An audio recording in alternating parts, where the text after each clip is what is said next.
Cultureel centrum De Skans op Gediek is failliet. Het centrum werd in september veroordeeld staat beterend van een ontslagvergoeding onder de directeur. Omdat de gemeentelijke subsidie, dat de Skans voor een goed deel op draait, net voor de ontslagvergoeding broekt worden mij, kon de vergoeding net betellen worden. Daarop werd het faillissement onvregen. De Skans bloot eerst vol iepen.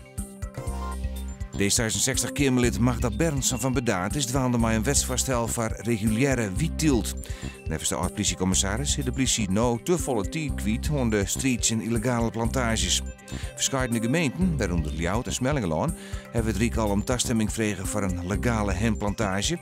Minister Opstelten van Justitie er net voor. De politie verdenkt een zoon van de heer Snitser van het onranden van pissende vrouwen op festivals. Dat zo gebeurd was op Lowlands, de Snitswieken en de visserijdagen in Haas. Een tiental vrouwen heeft intussen onjuiste dienst in de man. De politie denkt was dat er meer slachtoffers binnen. Janneke Plantinga heeft maar haar bedrijf Vandaag BSO, de jonge ondernemersprijs van het Noorden won. De ondernemster uit Drachten was eerst nu 6 kandidaten uit elke noordelijke provincie 2.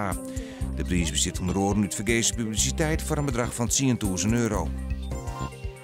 Joen en vannacht kans op Rijn en weer te sneeuwen. Het wordt 1 of 2 graden boven nul en er staat een matige zuideerste wind.